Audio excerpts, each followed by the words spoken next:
porque un niño nos es nacido, hijo nos es dado, y el principado sobre su hombro, y se llamará su nombre admirable, consejero, Dios fuerte, Padre eterno, príncipe de paz. Isaías 9:6. En esta hermosa lección vamos a considerar algunos puntos que tienen que ver con temas que hemos venido tratando, pero vamos a profundizarlos y de ahí progresar hacia el meollo de la lección, que es el noble príncipe de paz. Bien, el primer punto es de la oscuridad a la luz. Y pasarán por la tierra fatigados y hambrientos, y acontecerá que teniendo hambre se enojarán y maldecirán a su rey y a su Dios, levantando el rostro en alto, y mirarán a la tierra, y he aquí tribulación y tinieblas, oscuridad y angustia, y serán sumidos en las tinieblas. Isaías 8, 21 y 22. Estos son los últimos versículos del capítulo 8 antes de entrar al capítulo 9. Habla de los años finales del nefasto reino de Israel. Y estos últimos años se vieron señalados por tanta violencia y derramamiento de sangre que no se tiene registro de cosa semejante ni aun en los peores tiempos de lucha y desasosiego bajo el gobierno de Acab y Jezabel. Durante más de 200 años los gobernantes de las 10 tribus estuvieron sembrando vientos y ahora cosechaban torbellinos. El Señor declaró que eran usurpadores. Oseas 8:4 declara: ellos establecieron reyes, pero no escogidos por mí, dice Dios. Constituyeron príncipes, mas yo no lo supe. Todo principio de justicia era desechado y contra Jehová prevaricaron, es decir, se rebelaron abiertamente y también unos contra otros. Dios procuró despertar a la nación y hacerle comprender su inminente peligro de ser destruida por completo. Mediante dos profetas fundamentalmente, Oseas y Amós, envió un mensaje tras otro para advertirles de su situación e instarlos al arrepentimiento. Habéis arado impiedad y segasteis iniquidad. Comeréis fruto de mentira, porque confiaste en tu camino y en la multitud de tus valientes.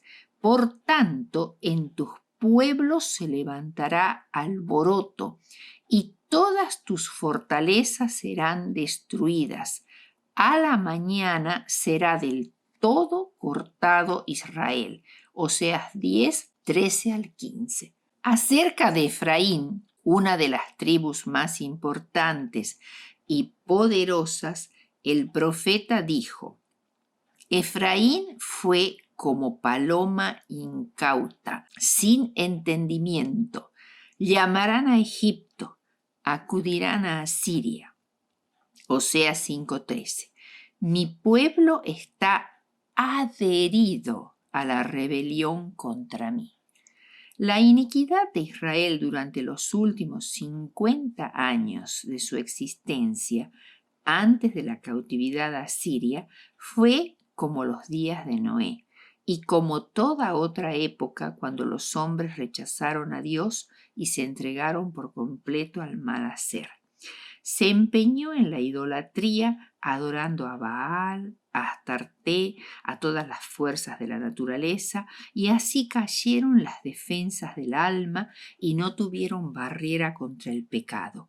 Eran notables la intensa opresión, la flagrante injusticia, el lujo y el despilfarro desmedidos, los desvergonzados banquetes y borracheras, las licencias y orgías de su época. Llegaron hasta lo más bajo en su corrupción. Los profetas continuaron protestando e intercediendo para que se hiciese el bien. Tú, pues, vuélvete a tu Dios, guarda misericordia y juicio, y en tu Dios confía siempre. Vuelve, oh Israel, a Jehová tu Dios, porque por tu pecado has caído, rogaba Oseas. Se le dieron a los transgresores muchas oportunidades para arrepentirse. Te perdiste, oh Israel, mas en mí está tu ayuda. ¿Dónde está tu rey para que te guarde? Oseas 13, 9 y 10. Yo seré a Israel como rocío, él florecerá como lirio y extenderá sus raíces como el Líbano. Serán vivificados como trigo y florecerán como la vid. Efraín dirá: ¿qué más tendré yo con los ídolos? Oseas 14, 4 al 9. Sin embargo, la mayoría no escuchó. Las palabras de los mensajeros contrariaban de tal manera a los israelitas que el sacerdote idólatra de Betel mandó este aviso al rey: Amós se ha levantado contra ti en medio de la casa de Israel. La tierra ya no puede sufrir sus palabras. Amós 7:10. De generación en generación, el Señor tuvo paciencia con sus hijos extraviados, y aunque ellos estaban en rebelión abierta, Él anhelaba revelarse a ellos, dispuesto a salvar. ¿Qué haré a ti, Efraín? ¿Qué haré a ti, oh Judá? La piedad vuestra es como nube de la mañana y como el rocío de la madrugada que se desvanece. Oseas 6:4. Finalmente, los males habían llegado a ser incurables y en el cielo se pronunció esta sentencia: Efraín es dado a ídolos, déjalo. Oseas 4:17. Llegaron los días del castigo, los días de la retribución, e Israel lo conocerá. Las casas de marfil perecerán y muchas casas serán arruinadas. El Señor Jehová es el que toca la tierra y se derretirá, y llorarán todos los que en ella moran. Tus hijos y tus hijas caerán a espada, y tu tierra será repartida por suertes, y tú morirás en tierra inmunda, e Israel será llevado cautivo lejos de tu tierra. Sin embargo, aunque el profeta anunció puntualmente: Jeroboam morirá a espada e Israel será llevado de su tierra en cautiverio, Amós 7:11, Amasías, uno de los caudillos de los sacerdotes idólatras de Betel, le dijo a Amós: vidente, vete, huye a tierra de Judá y come allá tu pan y profetiza allá, y no profetices más en Betel, porque es santuario del rey y capital del reino. Las palabras pronunciadas por los profetas se cumplieron literalmente, pero la destrucción del reino se produjo gradualmente porque el Señor, al castigar, tuvo misericordia. Por ello, en el 743, cuando Tiglat-Pileser III vino a castigar la tierra, no llevó al rey Manahem cautivo, sino que le permitió permanecer en el trono como rey vasallo y tuvo que pagar 1000 talentos de plata, o sea, unos 30.000 kilogramos de plata, por lo cual se impuso un impuesto especial sobre los pudientes, que eran como unas 60.000 personas, y ese impuesto especial era de 50 siclos de plata por persona. Lejos de arrepentirse del mal, Manahem continuó con los pecados de sus predecesores y lo mismo sucedió con los reyes que le siguieron, que fueron muy fugaces y que generalmente subían asesinando al rey anterior y subiéndose al trono, y que fueron Pecaía y Peca. En el 732 a.C., aproximadamente a fines del reinado de Peca, vino nuevamente Tiglat-Pileser de Asia, invadió Israel, se llevó una multitud de cautivos de las tribus que vivían en Galilea, que es al norte y al este del Jordán, y también tomó a las tribus que estaban, a los descendientes de las tribus que habían sido asignados a la llamada Transjordania, o sea, cruzando al río Jordán, y que eran los rubenitas, los gaditas y la mitad de la tribu de Manasés, juntamente con otros de los habitantes de Galaad, Galilea y toda la tierra de Neftalí al norte. Fueron dispersados todos estos cautivos entre los paganos de tierras muy lejanas. Israel nunca se recobró de este golpe terrible. Un remanente débil hizo subsistir al gobierno, que ya no tenía poder. Un solo rey, Oseas, iba a seguir a Peca. Pronto el reino iba a ser destruido para siempre, pero en aquel tiempo de tristeza y angustia, Dios todavía les dio una última oportunidad. El buen rey Ezequías de Judá, que instituyó reformas importantes en el servicio del templo de Jerusalén que Acaz había cerrado,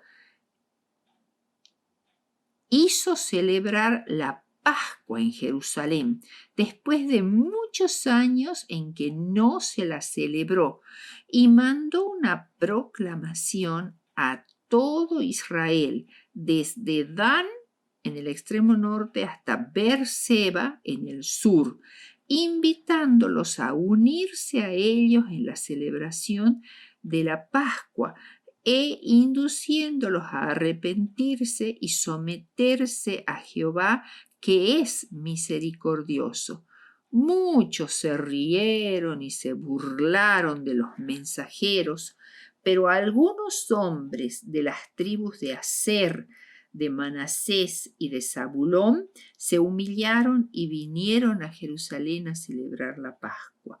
2 años más tarde, en el 723-722, Samaria fue cercada por las huestes asirias bajo el rey Salmanasar V. Multitudes perecieron miserablemente de hambre y de enfermedad, así como por espada. Cayeron la ciudad y la nación, y los que sobrevivieron de las 10 tribus fueron llevados cautivos y dispersados por las provincias del reino asirio. Después de la deportación de las 10 tribus a Asiria, en el año 722, la región conocida como Galilea pasó a ser habitada por gente que no era judía, aunque en la época de Jesús había muchos más judíos. La población era una mezcla de judíos y gentiles. Galilea significa círculo o circuito, y en el tiempo del Nuevo Testamento se le llamaba Galilea de los Gentiles, porque había en ella habitantes de varias nacionalidades. Era muy cosmopolita. Estaba vinculada al mundo por los caminos que llevaban a Damasco, al Éufrates, a Mesopotamia, Tiro, Asia y a Europa por el norte, y a Samaria, Judea y Egipto por el sur. Desde el año 722 a.C., esta región de Galilea y del norte estuvo sometida a poderes extranjeros, privada del ministerio de sacerdotes y profetas hasta la venida del Mesías. Sin embargo, Isaías 9:2 dice: el pueblo que andaba en tinieblas vio gran luz. Los que moraban en tierra de sombra de muerte, luz les esclareció. Mateo 14 al 16 aplica Isaías 9, 1 y 2 al ministerio de Jesús en Galilea. O sea, que esta profecía donde dice que el pueblo que estaba viviendo en oscuridad y tinieblas de pronto vio gran luz, se cumplió cuando Jesús fue a predicar en Galilea. Cuando Jesús salió del desierto de la tentación, aproximadamente en el año 28 después de Cristo, hasta el 29 después de Cristo se dedicó a lo que se conoce como el primer ministerio de Jesús en Judea, relatado solo por Juan, simultáneo a la predicación de Juan el Bautista en el Jordán. Pero este ministerio, a pesar de la evidente popularidad y éxito de Jesús, por los milagros y por la purificación del templo y por sus discursos, el ministerio en Judea produjo poco fruto. El rechazo de Jesús por parte del Sanedrín después de la curación del paralítico en el estanque de Betesda provocó la terminación de su obra en Judea y lo indujo a retirarse a Galilea para comenzar formalmente su ministerio allí, a lo cual también contribuyó el encarcelamiento de Juan el Bautista. Esto ocurrió en la primavera del año 29 después de Cristo, después de la Pascua, y no volvió a Judea hasta la fiesta de los tabernáculos del año 30 después de Cristo. Así comenzó formalmente el ministerio en Galilea. El primer ministerio en Judea tenía el propósito de darles la primera oportunidad de aceptar a Jesús como el Mesías a los más altos dirigentes judíos, para que se unieran a él y a su obra. Pero al rechazarlo, eligió a Galilea, distante de Jerusalén, menos expuesta a la injerencia de los dirigentes. Los judíos de Galilea eran más sencillos y menos prejuiciosos, tenían menos preconceptos religiosos y además eran más imparciales. Estando en Galilea, eligió a Capernaum, el principal centro judío de Galilea, situado en la orilla noroeste del mar de Galilea. Estaba sobre una de las principales rutas, el llamado el Camino del Mar, mencionado en Isaías 9:1, que vinculaba a Damasco, a Tiro y a Sidón al norte, con Capernaum, y a Jerusalén al sur y al Mediterráneo al oeste. Era un importante centro comercial y aduanero. Capernaum era un centro ideal para la predicación del Evangelio. Por eso Isaías 9 dice: llenará de gloria el camino del mar, refiriéndose a esta ruta, ya que desde allí podía esparcirse rápidamente el Evangelio. Durante más o menos 1 año y medio vivió Jesús en Capernaum, por lo cual llegó a conocerse a esta ciudad como su ciudad, como dice Mateo 9:1. Y desde este centro emprendió cada una de sus giras de evangelización por las aldeas de Galilea. Nazaret estaba dentro de las antiguas fronteras de la tribu de Zabulón, así como Capernaum estaba dentro de las de Neftalí. La gran luz que disipa las lúgubres tinieblas del cautiverio del pecado eran las buenas nuevas de la verdad. Jesús proclamó que Él era la luz del mundo, cuyos brillantes rayos disipan el pecado y la muerte. Mateo 4:23 añade que recorrió Jesús toda Galilea. Según Josefo, el historiador, Galilea era una zona densamente poblada, con más de 200 aldeas y pueblos. Este fue el primer viaje misionero por Galilea, que duró aproximadamente de junio a julio del 29 después de Cristo, una extensa y prolongada campaña que duró varias semanas o hasta 2 o 3 meses, durante la cual enseñó en las sinagogas, realizó muchas curaciones de enfermos, eliminó demonios, curó a epilépticos y paralíticos, y su fama se extendió por toda Galilea, llegando incluso hasta las zonas más lejanas de Galilea que ya lindaban con Siria.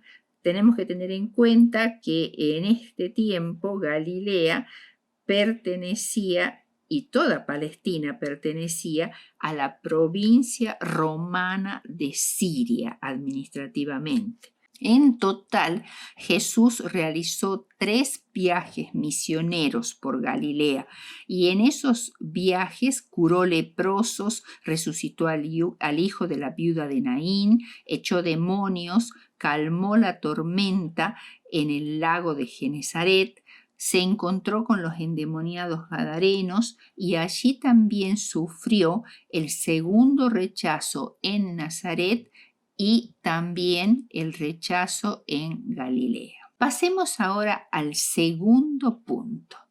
Un hijo nos es dado. Isaías 9:5. Después de hablar de la gran luz que iluminaría y daría alegría y felicidad genuinas a los seres humanos, esa luz que es Jesucristo, el Mesías, el cual quebranta el pesado yugo del pecado, de la culpabilidad, de la ansiedad, del dolor, Isaías procede a describir con impactantes metáforas la gran batalla entre las fuerzas del mal. Más estrictamente se refiere aquí al Armagedón, donde habrá derramamiento de sangre, tumulto, agitación, pero también la victoria final de las fuerzas del bien y el exterminio total del mal. Después de esto, en el versículo 5, después de esto en el 6, introduce una maravillosa profecía del gran príncipe de paz. Porque un niño nos es nacido, hijo nos es dado, y el principado sobre su hombro. Durante los largos siglos de tribulación y tinieblas, oscuridad y angustia, la humanidad concentró su esperanza en la venida de un libertador. Todos los profetas hablaron de él, y agregaban más y más detalles acerca del Mesías prometido. Y ahora Isaías habla de un niño que nacerá para la humanidad, que lleva el principado sobre su hombro, o sea, será de la tribu de Judá y del linaje de David, y se sentará sobre su trono. Y ahora Isaías procede a darnos a conocer su nombre, que más bien son las características distintivas de este rey Mesías. Y dice, su nombre es admirable. Esta palabra en hebreo es un adjetivo que significa maravilloso, pero la forma sustantivada se traduce admirable. Indica algo extraordinario, sin palabras para describirlo, más allá de la comprensión humana, algo demasiado sublime u oculto para la mente humana. Esta misma palabra está en el canto de Moisés a orillas del Mar Rojo, en Éxodo 15:11, que dice: ¿Quién como tú, magnífico en santidad, terrible en maravillosas hazañas, hacedor de prodigios? La segunda descripción de su nombre es consejero. La sabiduría, la bondad, la consideración eran las características del niño que nacería.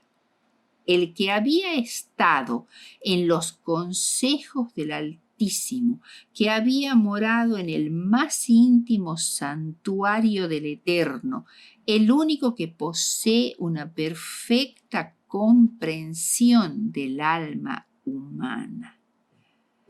El tercer apelativo es Dios fuerte, Dios poderoso, todopoderoso, el Shaddai, el de las grandes proezas en favor de su pueblo, el gran héroe. El cuarto, Padre eterno.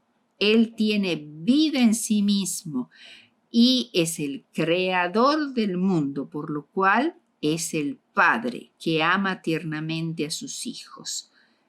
Y quinto, príncipe de paz. La paz viene solo como fruto de la justicia. Y Jesús es el Rey justo que imputa e imparte justicia a los salvos. Su imperio consumió y derrotó a todos los malignos y ahora permanecerá para siempre como un reino de paz. Y por esta razón, él dice: yo he venido a traer espada a la tierra, porque él es un príncipe de paz, pero la paz nunca será posible si no se extermina el mal. El trono de David. Cristo es la raíz y el vástago de David. David fue el arquetipo de Cristo y Jesús nació humanamente como descendiente de David. Tanto María como José pertenecían a la tribu de Judá y a la casa de David. Sin embargo, por ser el Eterno, es antes de David. Por eso se dice que este Mesías es raíz de David, es la raíz de David y al mismo tiempo es el vástago, o sea, la rama que surge. El celo de Jehová hará esto. El celo es el amor que siente por sus hijos, un amor que no puede permanecer inactivo, que lo impulsa a realizar grandes obras de gracia y de gloria. Isaías 59, 17 dice: pues de justicia se vistió como de una coraza, con yelmo de salvación en su cabeza. Tomó ropas de venganza por vestidura y se cubrió de celo como manto, para vindicación, como para retribuir con ira a sus enemigos y dar el pago a sus adversarios. Por su misericordia, Jesús interviene a favor de su pueblo asediado. Sin la intervención divina, el hombre no tiene esperanza alguna. Por ello, como un guerrero armado, se viste con yelmo, coraza y se cubre de celo como de manto. Ese celo hacía intrépido a Cristo y aterrorizaba a las fuerzas del mal. Como tercer punto vamos a considerar la vara de la ira de Dios. Ya hablamos también de esto en lecciones anteriores, pero con esto vamos a terminar este punto. Esta nueva sección abarca el capítulo 9 desde el versículo 8 al 21 y el capítulo 10 hasta el versículo 4, 10, 1 al 4. Jehová ya había castigado a Israel por sus pecados y su contumacia y su falta de arrepentimiento, pero su mano, dice, aún sigue extendida, hasta que Salmanasar V en el año 723-722 acabó por completo con la nación de Israel, literalmente desapareció del mapa.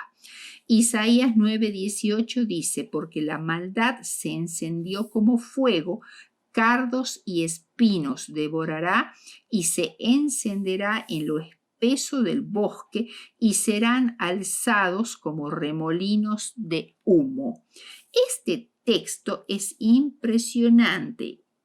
Cuando la tierra se cubriera de espinas y zarzas, o sea, malezas inútiles, eso se refiere a los pecadores en general, de tal modo que asfixiaran a los buenos árboles del monte, o sea, a las personas que tratan de obedecer a Dios y dar fruto para Él, entonces la maldad irrumpiría como fuego para destruirse a sí misma. Concebiréis hojarascas, rastrojos daréis a luz. El soplo de vuestro fuego os consumirá. Isaías 33:11. A la larga, el egoísmo se destruye solo. Esa es la lección más importante de este punto. De la misma manera, el mundo hoy en el cual vivimos, impulsado por la discordia, el egoísmo y la codicia, está en vías de producir su propia destrucción. Isaías 10:5 describe a Asiria como la vara o báculo de mi furor, el instrumento para ejecutar la sentencia de Dios. Los asirios, por su parte, no tenían ni idea de esta realidad. Solo les importaba la conquista, el botín, los cautivos y los muertos por su mano. Por ello, Asiria cometió crímenes de lesa humanidad y contra Dios por su orgullosa jactancia y su arrogancia. El atalaya divino dice a cada gobernante: yo te ciño, aunque no me hayas conocido. Isaías 45:5. Ojo, esta declaración hasta ahora es válida. Cada gobernante que sube para gobernar cualquier nación debe recordar que Isaías 45:5 dice: yo te ciño, yo te doy autoridad, aunque no me hayas conocido. Y el consejo dado a Nabucodonosor es una lección de vida. Tus pecados redime con justicia, y tus iniquidades haciendo misericordia para con los oprimidos, pues tal vez eso será una prolongación de tu tranquilidad. Daniel 4:27. Contabilizaba a Siria el botín tomado, la plata, el oro, el ganado, cuántos cuerpos yacían empalados y los montones de cadáveres esparcidos fuera de los muros de la ciudad, los ríos de sangre que corrían por los valles. Por donde pasaba solo quedaba devastación y muerte, desolación y desiertos. Asirias, como todas las otras naciones de la tierra, era como la gota de agua que cae del balde y como el menudo de polvo que queda en las balanzas. Esto lo dice Isaías 40:15, en comparación con el poder de Dios.